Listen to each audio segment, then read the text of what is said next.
This is Cold Start. We had a really good time talking about cars that were bad, weird, and ugly, but we're going to be a little more positive today. Let's talk about, I guess if we harken back to different times in the past, people referred to as highlight eras or the golden era of cars. I think we need to cleanse our palate a little bit and talk about what makes cars good and what is a golden era and where are golden eras in terms of decades. Is there a peak or were there multiple peaks in automotive history when cars were being developed and they just got really good? We should define that as good as a driver's car. Cars can do a lot of different things, but we're really focused on the driving experience. Yeah, when were cars built to put the driver at the forefront of the experience? What makes a car amazing when we get behind the wheel and we go out for a drive? Those are good cars to us. Where do we start? You could throw a dart at an era and say that's the one to start with. Yeah, but like the golden era is already predefined. So if you look up the golden era of cars, most of the times it'll point you towards the 1950s. Right, that post-war era, all the production lines were firing back up, everything got big and overdone. Everything was colorful and white walls and great interiors. But the 1950s, yes, they were cool cars and the design was great and things are moving forward and there's great progression in the 50s in regards to automobiles, but I don't know if it's the epitome of the driver experience that we're looking for. It was more about design, right? You had giant tail fins and big rounded fenders and these cars that were kind of death traps, actually. They were just big, heavy hunks of metal. Yeah, I always thought of them as like moving living rooms. Like they were great cars because they were comfortable. Right. The main focus was comfort. Being able to move from point A to point B, big gushy suspension, bench seats. There was a different focus in regards to the 50s and the 60s. I think there are some highlight cars from this era, right? You have the Mercedes Gullwing, classic car. A lot of people would call that one of the most beautiful cars ever made. You had the BMW 507, which is another one of those just iconic, beautiful designs. But then they also had that one called the Edsel, which was just hideous and ugly. And hey, we're trying to stay positive here. This is the that's golden right. era. This is golden. Okay. Well, the 50s had some things going for it in terms of design, but I would not say any of those are really a driver's performance-oriented car with very few exceptions. Different time frame. And even when we move into the 60s and the 70s. So the 60s, probably more the muscle car era. We're starting to think more about Chargers, Challengers, Camaros, Mustangs. Those started to come into their own. So maybe in the 60s, more of a driver focus in regards to power. Right. But just in a straight line. None of those cars bring out or exude handling characteristics. No, they were just a big slab with a giant engine in them, and there's something cool about that. You also started having imports, right? The VW Bug got really big. We had the first Porsche 911. We had the Jaguar E-Type, another one of those that's considered one of the most beautiful designs ever.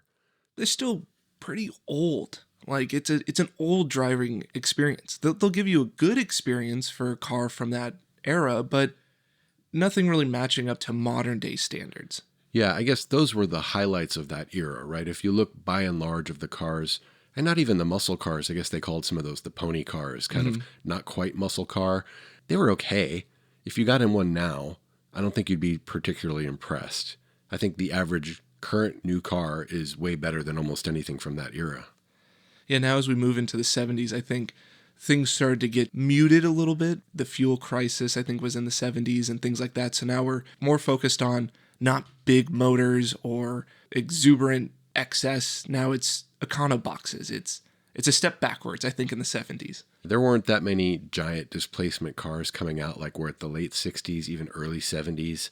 You saw a lot of imports, again, for fuel efficiency, the first presence of the Datsun and Toyota and Honda cars in the U.S. But then there were still a few highlights, right? You had the 911 Turbo, came out in 76. They call that the Widowmaker. It's a good name. It's a really good name, but what does that say for the driver experience? It's great until it's not. And then all the way into the late 70s, you had really just a set of not very good-looking American cars while they were trying to deal with this fuel thing. The Ford Pinto comes to mind.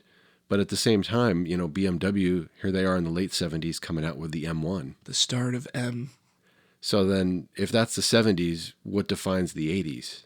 Looking at these 80s, 90s, early 2000s, maybe even into the 2010s, I have this pretty crazy theory of how to define all of these eras and maybe better pinpoint what's going on in each one of them. Is this like for the sign of the times? Yeah, it's like a good median for the sports car, driver's car. Because we can talk about cars in general from these eras. There's good cars and there's bad cars and there's boring cars from each individual era. But I think what we're mainly focusing on is the sports car. How is the driver's sports car doing? And I think, my theory, the BMW M3. Now, I'm a BMW guy, so maybe I'm biased of where I'm coming at this, but I believe that the BMW M3 is the perfect benchmark. It's kind of right in the middle. It's the sports car for the people. You know, I think there's something to be said for that. You could also say there's a little bit of a recency or selection bias in your choice because before the late 80s, there wasn't an M3. Yes, but it might be my age, my generation, but I don't really consider cars before the 80s. It's just kind of an empty generation for me before the 80s. So before the M3 existed, it's kind of like the BCAD situation is just irrelevant for the most part, right? And we did talk about some highlights from the 50s, the 60s, and the 70s, some great cars. I'm not trying to say that those cars are irrelevant and should be forgotten about, but by and large, for the most part, I'm not thinking about buying a car from 50s, 60s, or 70s. Right. And it's easy to take any era and pick out 2 or 3 or 4 things as highlights. Right. That aren't necessarily representative of everything else. They were just the best things that existed then. So if you're going to talk about a golden era, it's not just a few really good things. It's consistently seeing these types of cars that are driver's cars, that are performance oriented, that take into account the experience they give you when you're driving, the feedback you get through the wheel, the handling of the car, the power that you can use in the car. All of these things combined, I think, help to define the kinds of cars we're talking about as belonging to that era. Yeah, so back to this BMW M theory that I have going on. So the 80s was the E30 M3. Now, fabulously designed car, iconic.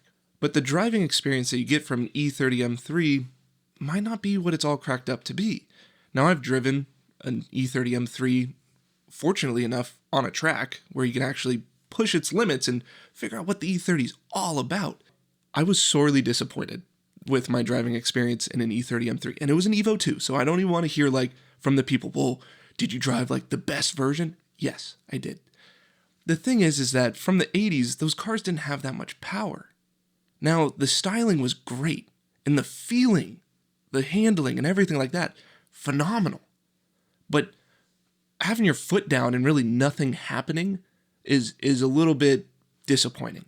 I think even if we look at the 190E, the 190 Evolution, that's another car where it's a great styling, it's iconic. It was in DTM. We all talk about the 80s racing was great back then in the DTM series, but another car where it's a little underpowered.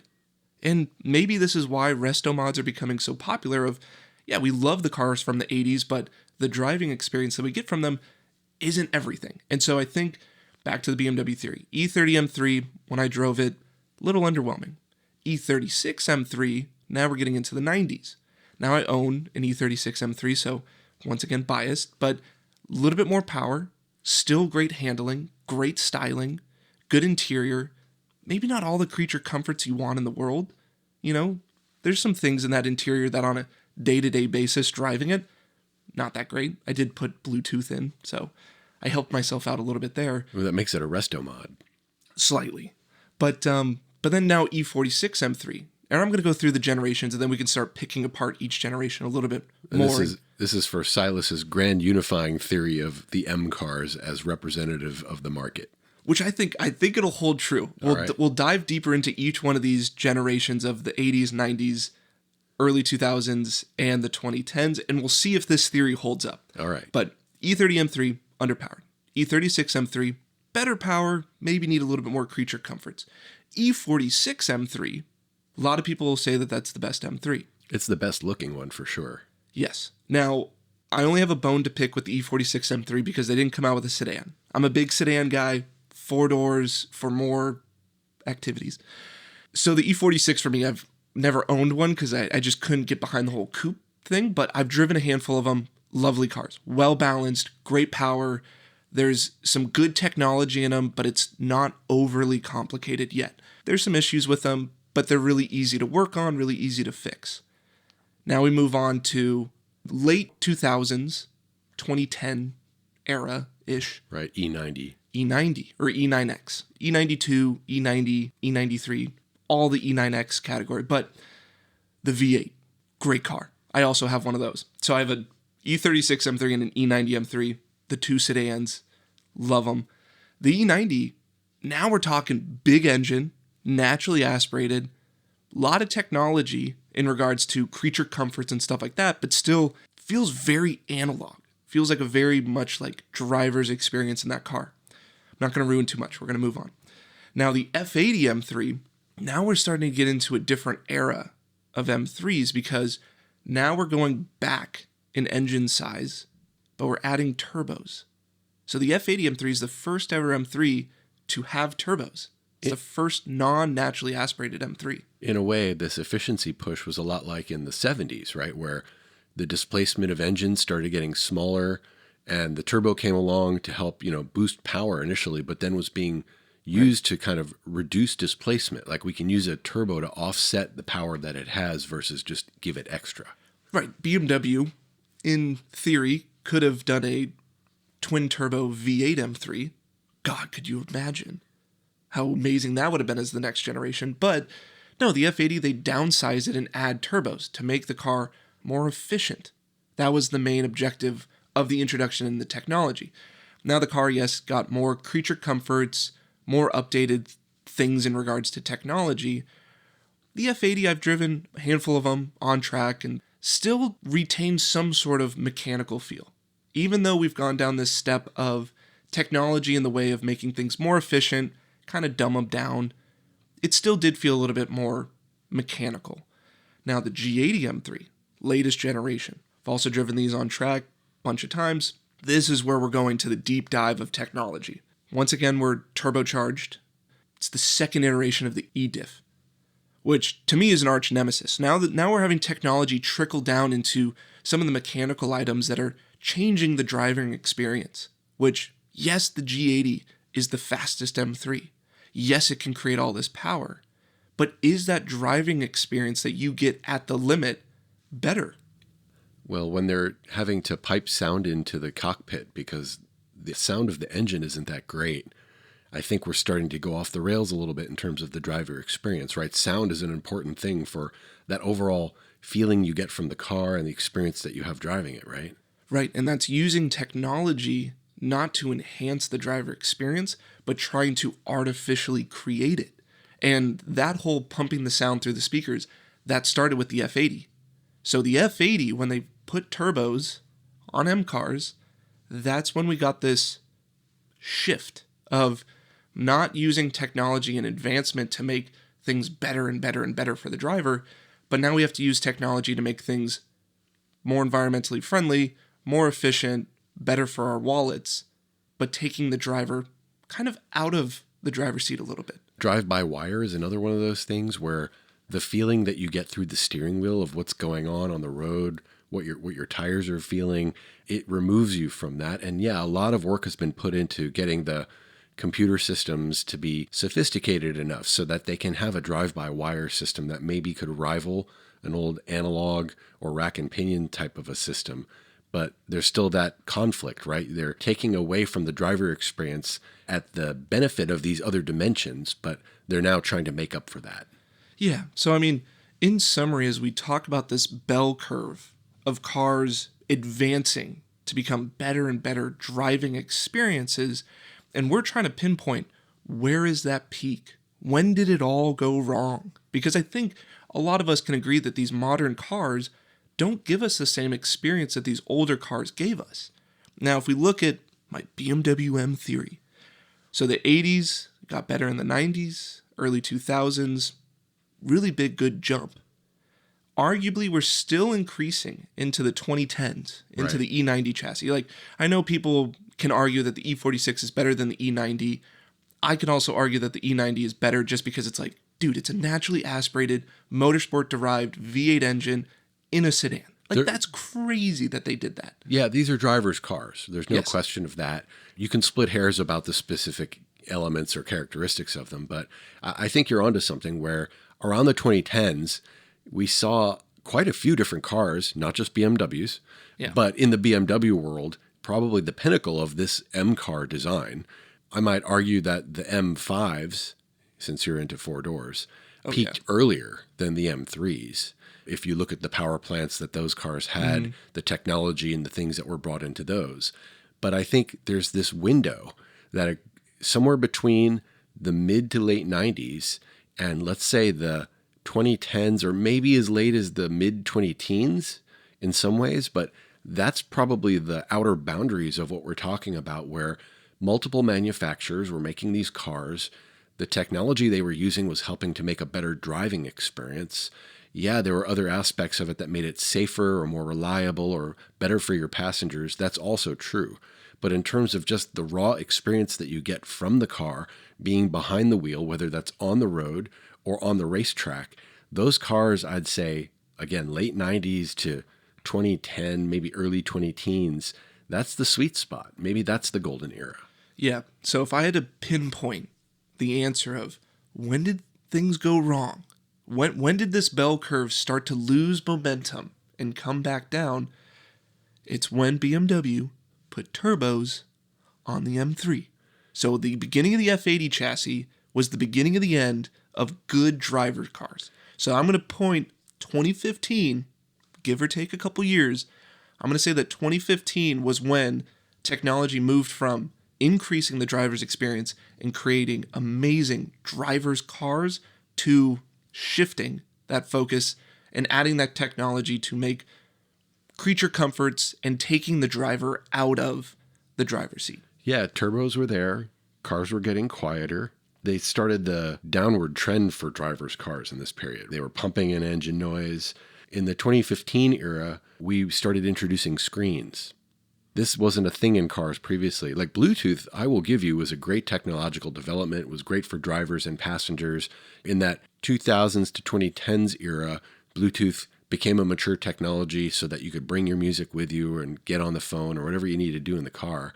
But then screens started to appear and changed the way that the dashboard, the cockpit of these cars, the instruments in the cars, the way that they were designed, all of that started to really fall off, I'd say, in that 2015 and on era. But now that we've broken down what I think is the different eras and what's happening in each one of them, let's put my theory to the test. Because you're right, there are other cars that exist outside of BMWs. Are there Even really? Even though I don't want to admit it, even though I want to live in my M world, Your M M bubble. land, my M bubble. Yes. But there's other cars. So let's put it to a test. I think 90s is pretty good. Early 2000s, I think things are getting better. Because we're looking for the peak. We're not looking for good. We're looking for great. So I think let's start with the early 2000s. What's going on in the early 2000s in regards to driver's cars, sports cars? Right. Well, if I thought about what I might call the perfect Porsche, which we talked about in our first episode, that was actually a late 90s car. So I would start a little earlier myself. All right, let's start in the early 90s. I would say like mid to late 90s. So what was going on in the mid to late 90s? Well, something in the world of racing, and a lot of this driver-oriented car, performance-oriented cars comes from and derives from technologies and techniques that were used in racing. In the 90s, the GT series really started to come to the fore, and in particular, the GT1 class of cars really pushed the envelope in terms of what things were going to be able to do, what capabilities cars had, and eventually to see that trickle down into road-going cars.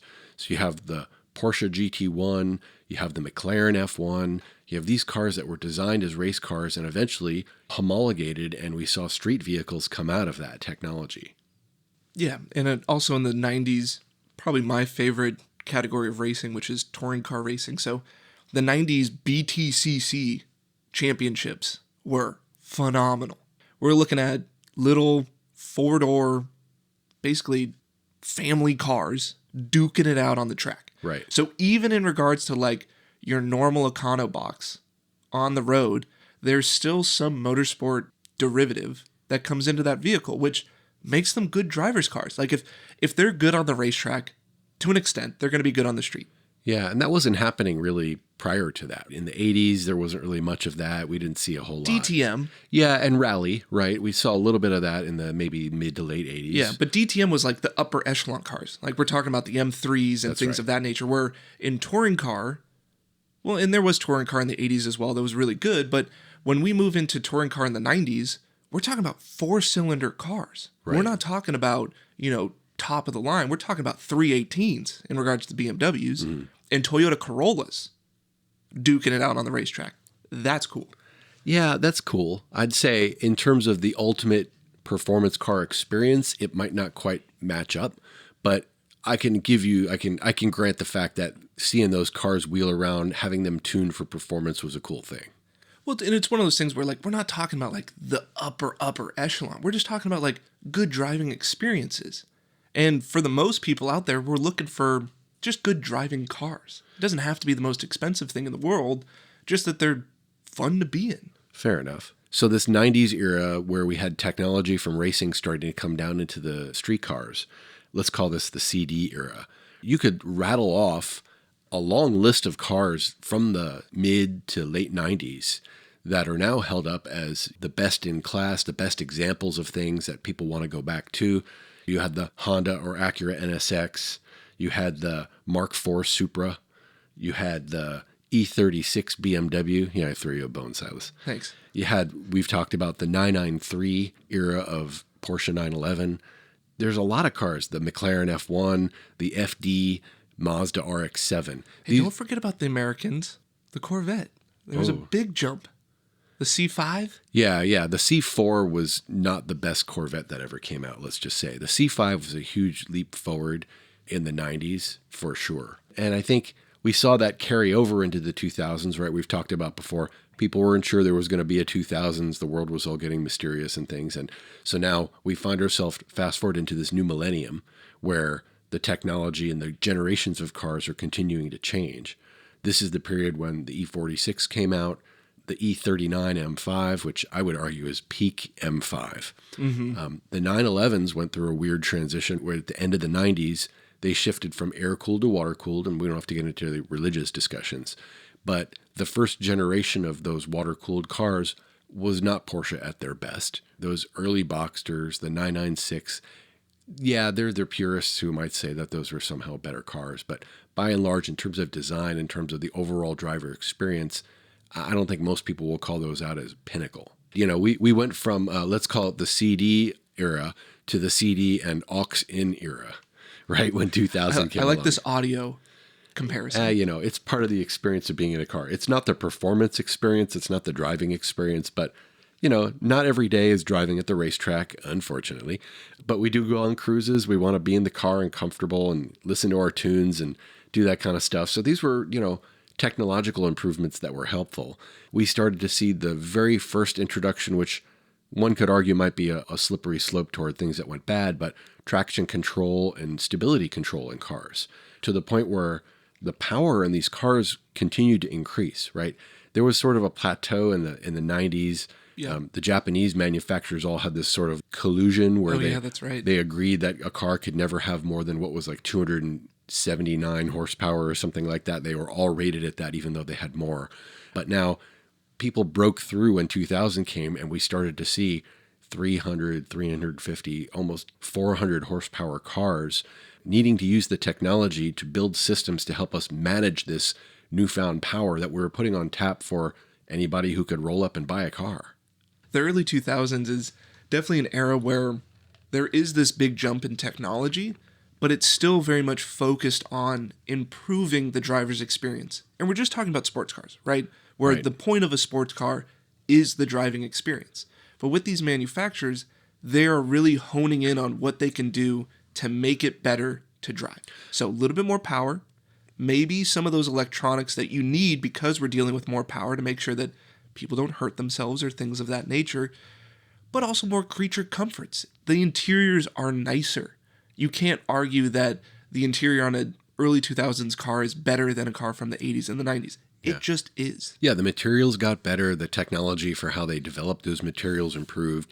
You can list a very long list of cars from the 2000s where some of those were derived from those homologated race cars from the 90s, and some of those were just new and sort of brave designs and decisions being made by manufacturers that sort of had this hangover from the 80s that it was finally fading as the 90s went away. And here it is, the 2000s, they had to step up to deal with the competition, right? There were so many other really top of class cars that were starting to be produced.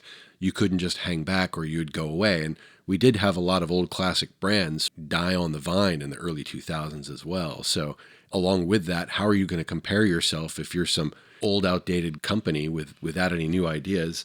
We're talking about Mitsubishi Evo, Series 8 and Series 9. People might argue were the best of that era. Cars like the R35 Nissan GTR. Which is still produced today, but it did start in the 2000s. It started in the 2000s. We had the Viper ACR came out in the 2000s. We had the Ford GT, the second generation Ford GT in the mid-2000s. We, of course, had the Carrera GT by Porsche. We had the Lamborghini Murcielago. These are cars that are still held in such high regard today, 20 or more years later, cars that are being called the best analog sports cars that have ever been built. So there was something going on really right during that time when the means, the interest, the manufacturers, the directions that they were heading were just right, and the conditions allowed for this. It was almost like an arms race to who could create the best car for the driver, which was to our benefit, right? As consumers, as enthusiasts, it was to our benefit. And this was kind of like the beginning. In the 2000s is when they really started to set this bar of who could do better and who could make it faster and who could make it more powerful. It's amazing how much it's at both the low end and the high end this was happening, right? I mentioned the Mitsubishi. There was the Subaru WRX STI. You had the Honda S2000. A lot of people hold that up as like, what a great car. People convert those to track use all the time. The first generation Cayman. We could argue religiously whether that was a great thing or not, but a well-balanced, mid-engined, drivers-oriented car by Porsche. And at the same time, you have the Audi R8, the Bugatti Veyron. Yeah. Right. No, the 2000s, the early 2000s, mid-2000s, it's not only great drivers' cars in regards to supercars, like the upper echelon, it's all the way through. And I think that is also another big telltale sign of a golden era, or like a driver's car era, is that it's not just held to supercars. And I think nowadays, if we fast forward to 2025, I think that's a big thing, is that if you want this analog driver's experience, naturally aspirated, big motors again, you have to be one of those people that can dish up 6-7 figures for a car. Where back in the 2000s, the STIs were good, the Evos were good. Yeah, Hondas were good. The C6 Corvette, wow, what a leap forward from what they had before then. Yeah. The Cadillac CTS-V. So all these cars popping around the same times. Again, late 90s into the 2000s, AMG CLK. I mean, what a car, right? We talked about the Carrera GT and the Ford GT. The Ferrari Enzo. Yep, another good car from the mid-2000s. And all of those cars, naturally aspirated. We haven't gone into this big, crazy turbo era yet. We're talking about big motors, making good power, no forced induction. So maybe that was the peak, but if we continue on and maybe following and tracking along in your framework here, we're going from E46 to E90 by the late 2000s. Late and 2000s. Then 2010s, right? We're just getting into 2010, 2012. So as you move into the 2010s, technology continued to develop and was starting to be being used as an aid for the driver experience and to benefit the overall sort of feeling of the car. It was being used to increase power in cars, variable valve technology, things like that came along a little bit before, but really started to find its way into a lot more cars. The 2010, so like the late 2000s, right around 2010, slightly getting into like the 20-teens. The Bluetooth era. I think a lot of what categorizes the cars around 2010 is what started in the 2000s. And I think it's just further development. Like you're talking about that we started this swing, this arms race manufacturer versus manufacturer. Who can create the coolest car? Who can add more cylinders? Who can make more power? That started in the mid 2000s, and it started to reach its peak in and around 2010. If you look at back to the Porsche, the 997, if you ask me, was the peak water-cooled era for the Porsche. That was from around 2007 into the mid-2010s. You have the BMW E92, which we talked about. We're talking about cars with a lot more raw power. The amount of horsepower we talk about, the amount of torque we talk about, exceeding the boundaries that we had set previously. 400, 500, 600 horsepower cars were starting to reach the masses, which is just crazy if you think about it. And some of the peak designs, again, things that were drivers' cars that gave you the full experience in handling, in power, in sound, and the driver comfort. Ferrari 458 was this era. It's also before they added turbos. Before they added turbos. And I'm not saying that turbos are a bad thing. I don't want people to think, I don't want the listeners to think that I'm against turbos and that turbos take away from like a driver's car. Absolutely not. Like turbos back in the 90s, I think added to the experience. It was this cool added thing, but it was added. And turbos nowadays, especially like to the 488, 458 to 488, they kind of took something away from the car. They try to supplement in boost to create more power without creating a bigger or better engine. I think you can agree that the sound of a 458 versus a 488 is just drastically different. No doubt. And we haven't gotten as far as where the technology existed to overcome some of the shortcomings of the turbo, right? That dreaded turbo lag, where turbos were being used to supplement the power of an already powerful engine. 993 turbo, a great example. We weren't using that to take away something or to make up for something for efficiency purposes, like started to happen in really the 2010s and on. We started seeing turbo models supplant the previously naturally aspirated cars, not to increase the overall power output, but to make up for the power that we were losing by decreasing the displacement of those engines. And I would argue that if your car has turbos and it has turbo lag, that makes it a good driver's car. I think turbo lag, honestly, yes, it's less efficient. You can make the turbos more efficient to make more power, but turbo lag gives you an experience. Like in a 993, it's so exciting to wait for the boost. And then when the boost comes, it's this big rush. Where nowadays, everyone uses turbos to hide that there's turbos. Yeah, I think this 2010s period, maybe early 2010s, is maybe what we would call that high watermark, right? The cars were just getting to the point where that power was being maximized, the handling had improved so much, technology was being used to help the driver experience. Look at the cars, the other ones from that era, right? You have the Lexus LFA, this crazy V10, so not appreciated at the time, but no, harken back to the Carrera GT, the other V10 that everybody talks about. Other cars like the AMG SLS, the BMW 1M, right? That's now a car everybody looks back on and says, how did we miss that? It was almost kind of like the last hurrah. Like after you're saying all of these cars that we look back and we're like, that's amazing. That's phenomenal. Who didn't buy that? We could even throw in the Chevy SS, which came out a little bit later, I think 2016, 2017, but no one bought it. And it was kind of maybe in this era, this transition that occurred within the marketplace where manufacturers were still making really good driver's cars, but we as consumers didn't care anymore. It's like if those cars weren't being successful, yeah, manufacturers had to make a shift. They had to make a change. And now looking back, we're like, we didn't know we had it so good. Like that was the last hurrah with engines. Like every manufacturer was just throwing as big of an engine as they could. The M5 got a V10. The M3 got a V8. The RS4 Audi got the V8, which prompted BMW to be like, well, if Audi's putting a V8 in their sedan, we got to put a V8 in our sedan. And it's just this last great big kind of arms race gold rush, I would say. The gold rush for power and displacement, but no one went. Well, no one bought. There was this push, right? Especially when you think about old cars that had been held up as the iconic cars of their eras. The Corvette, the Camaro, some of the muscle cars from the late 60s and early 70s. They kind of fell away. The 80s versions of most of those cars weren't very good. The 90s didn't really get it either. Now in the 2000s and the 2010s, you're looking at the Dodge Challenger SRT8. You know, you're looking at the Camaro 5th generation car that came out. What a huge improvement that was over the 4th gen. And not everybody realized at the time what was going on, but these were cars that were available to a lot wider audience for people who didn't grow up maybe idolizing those cars. So I think it took a few years for those to catch on, for people to realize what kind of power they were getting, where those things were previously was not an indicator of that. And then on the high end, right, we went from this thing that was defined in the late 90s and early 2000s called a supercar, and we took it further. Came up with this thing called hypercar. And who could overlook the Pagani Huayra as a car from this era where the technology, the design, all of these things came together in a way that just couldn't be compared to really anything that came before it.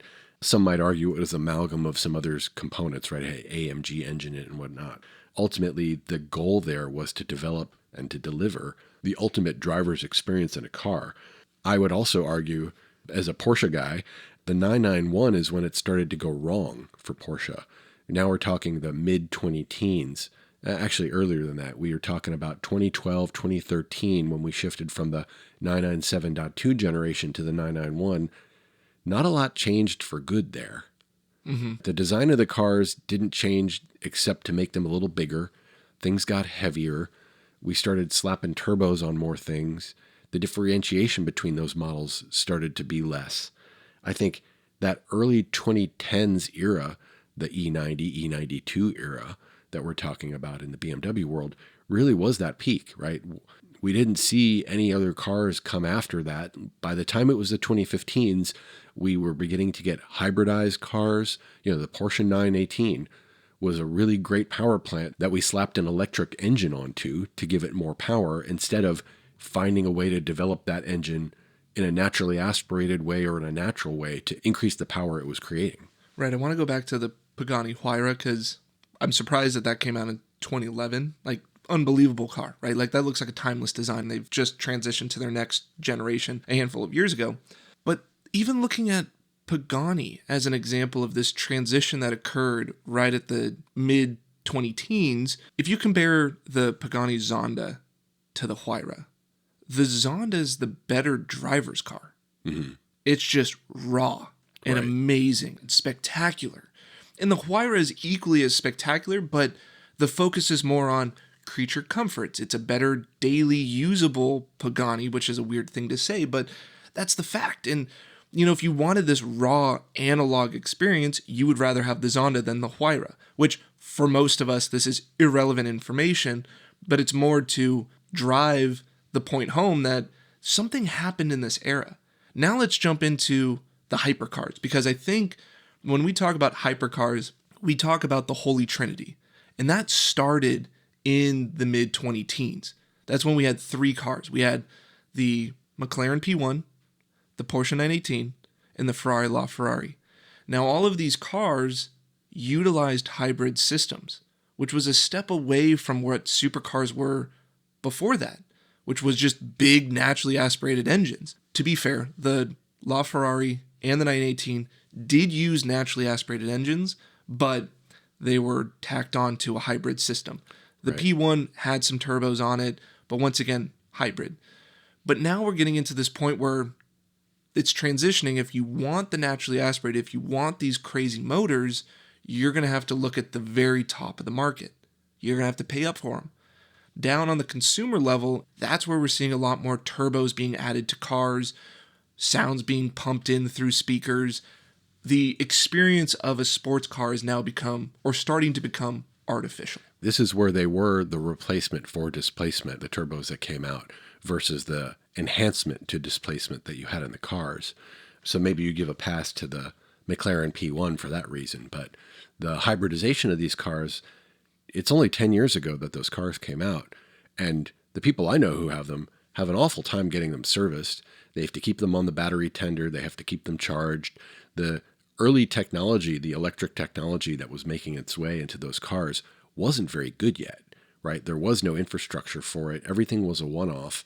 I would say that as cool as those cars are, we'd hold them up as great examples, they couldn't really compare to what came before. You know, if you look back to the CGT, you look back to the Enzo, those cars were raw driver's cars that you didn't have to worry about plugging them in. You didn't have to worry about batteries. You didn't have to worry about these other technologies that came along to sort of, enhance, but really make up for the lack of further development along the lines of what naturally aspirated engines could do.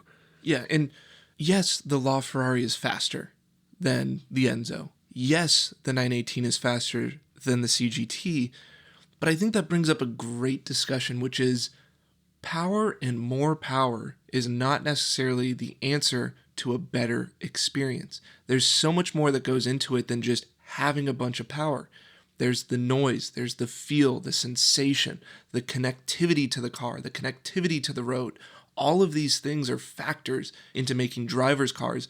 And I think 2015, the 2010 era, as we move in closer to 2020, that's where technology is starting to infiltrate a little bit to remove our connection to the car and our connection to the road. That's where those driver nannies start to be invasive. The traction control and stability control had advanced quite a bit by those times, but now they're starting to just get in the way a little bit. Certainly, if you want to go out for performance-oriented drive, those cars aren't always making the right decisions. That E-diff gets it wrong some of the time. Right, and cars are getting heavier. Technology adds weight. So Correct. Things are getting kind of a little bloated. Like, even moving away from some of the European stuff, the next generation of the Corvette, which was the C7, I think the Stingray generation, people didn't really care about it. Like, after you come from the C6 ZL1 that had a top speed of 205 miles an hour and it looked sexy as hell, like, you can't make a step like that and not it be considered a step backwards. And so this experience behind the wheel is removing the driver. Now, the E-diff. I want to talk about the E-diff because I've experienced ripping an F80 M3 on the track versus a G80. The F80, it still felt a little bit analog. The F80 did. It did feel mechanical. The steering feel in the F80 was great. It was phenomenal. The main issue with the F80 is it overheats because the first time BMW put turbos on something, all of their naturally aspirated cars had issues with overheating. If anyone thought that BMW could come out with a performance turbo car that wasn't going to overheat, come on, you're kidding yourself. So that was the main issue with the F80. Now with the G80, they figured out the overheating issue, but they increased the amount of technology. Now the E-diff, second generation, and the G80, now that thing's intrusive. I can tell you, getting that thing sideways on the track or trying to step out the rear end, which is part of the experience of an M3. You want to be able to drift it. You want to be able to slide it. But this E-diff is now trying to make decisions for you while you're also making decisions as the driver. Right. Now we're getting to this point that the technology is starting to drive the car comparative to the driver. And this E-diff, you didn't know coming out of a corner if it was going to be an open diff, if it was going to lock up on you. And even when it gets sideways and you're making corrections with the steering wheel to catch the slide, you can feel that E-diff also trying to make corrections and decisions. And it's like, I don't want you to make decisions. I'm driving the car. I want to make the decisions. So now, transitioning the late 2010s into 2020, I would argue that these cars, the technology is driving the vehicle or removing you as the driver and trying to make cars easier to drive for the common person, but it makes it as a worse experience for the person that actually wants to drive. It's trying to completely eliminate the driver. There's something sort of parochial that was coming out of the manufacturers at this time too. They said, look, we've developed this technology and we know what's better for you than you do. So we're going to give you traction control and E-diffs that are intrusive. We're going to give you these other technologies that sort of take away from your overall experience in the name of achieving an efficiency target, achieving a faster shift, the death of manual transmissions in cars. It's not dead yet, but it's on its way. Right. Really was precipitated with the early 2010s to mid 2010s. The 997.2 to 991 era was not good for increasing the number of manual transmissions that exist. Now, Porsche has come back a little bit on that, but by and large across the market, the argument was, well, but you want these paddles because they're actually faster than what you can shift on your own. So if you're really looking for a driver experience, let us tell you that the paddles are better for you. Or if you ask anybody who enjoys the timing, the rhythm, the sort of meditative experience of finding the right part of the rev range when you're going to shift, that feeling that you get from the car when there's tension in the car, all of that goes away when it's just a matter of pulling a paddle. It doesn't matter when you do it. They say, but we're improving the car. We're going to give you no lift shifts. We're going to allow you to shift the car where you're in the middle of a turn, which you would never think about doing in a manual car out on the track previously. We're going to give you capability that we're going to convince you and try to tell you is better for you. You should accept this thing that we're putting in the car. Yeah, the cars are way heavier. Yeah, you're more removed from the feeling of driving the car, but somehow being able to go faster in and of itself was deemed to be an overall win, even though it came at the expense of the feeling and the sort of reward that you would get as a driver in those slightly older cars. Yeah, in this new tech era, it's been this chase for just numbers, performance numbers, right? 0 to 60, top speed, horsepower, all of these things, but it's at the loss of what it feels like. And a great example of this is electric vehicles. Electric vehicles can go 0 to 60 unlike anything else. But does that have that feeling, that sensation we want as a driver? Absolutely not. I don't know about you. I don't want to drive an iPad. Exactly. And I think this technology in these sports cars is doing exactly that. It's taking the lowest common denominator and making the average driver faster, but it's removing the peak. That it's removing, if you know what you're doing and you can extract as much out of this car, it's going to give you this unbelievable sensation and this unbelievable experience. But nowadays we're just building these cars, sports cars, supercars, everything, to just make everyone safe, or it fits everyone. And I don't want that. I don't want this thing that covers itself in electronics and stability controls and automatic shifting and all of these crazy things that removes my involvement as a driver behind the wheel. Yeah. And it's a demographic shift. It's a human behavior shift. It's all of these things that have led to this, where people just want the numbers. They just want the car to go fast. They don't want to improve themselves and their skill set as a driver, because those cars from the early 2000s and 2010s arguably are more difficult to drive on a day-to-day basis because they require you to drive. You need to know what you're doing, right? And that shift that cars have gone through, where now we see a car as an entertainment center, not necessarily focused on the driving experience, but on the technology, on those whiz-bang gadgets, the screens, the other things that are in the name of potentially safety or efficiency that are taking away from our experience, while the cars get heavier and heavier, while they're, more and more turbocharged versus naturally aspirated at the expense of what the engine could be giving to you. Or electric. That's where we're moving to, right? I mean, we have all of this technology now where it's like lane departure, accident avoidance, emergency braking. Eye tracking, yeah. All things that add weight to the vehicle, but also makes it so that we don't have to drive. We don't have to pay attention. And back to the BMW theory, which I know by now you should love and appreciate. Maybe not. But where we're moving to the next generation M3, which BMW's kind of teased it of like the new class or whatever they call it, the next M3 is going to be all electric. So if that's not a telltale sign of where things are moving to in regards to drivers' cars and the next step forward of, yeah, it's going to be unbelievable, 0 to 60, performance, it's going to be able to do sick drifts, but it's not going to have a soul. Yeah, well, what a great example of the manufacturer telling us we're just wrong. They know better. This is what it's going to be. Then that Neue Class, right? New BMW. The styling is hideous. We've gotten rid of the parts of its heritage that really made these cars stand out and be different than everything else that's out there. And the car isn't what it used to be. Like, once again, the numbers, and look at the brochure of the car I just bought, and it can do these unbelievable things. But at the end of the day, when you get behind the wheel, that car does not feel like these cars from the 2010s or the early 2000s. That's right. When I first got my E90 M3, which for me was a dream car. When I was in high school, this was the brand new M3 that was out. This was a car that I've always wanted. And I was finally able to get one. Of course, it's a 6-speed manual. Of course.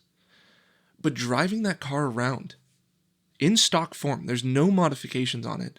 I am blown away by the sound and the experience that it makes. The intake noise that is naturally created by the V8 plenum is what they call it. So the V8 intake on top of the engine, I'm blown away that that's not artificial. It's real. It's natural. I'm like, they sold these things stock and they sounded like this. That is unbelievable. Especially by comparison to what we see now, where all of that's been removed.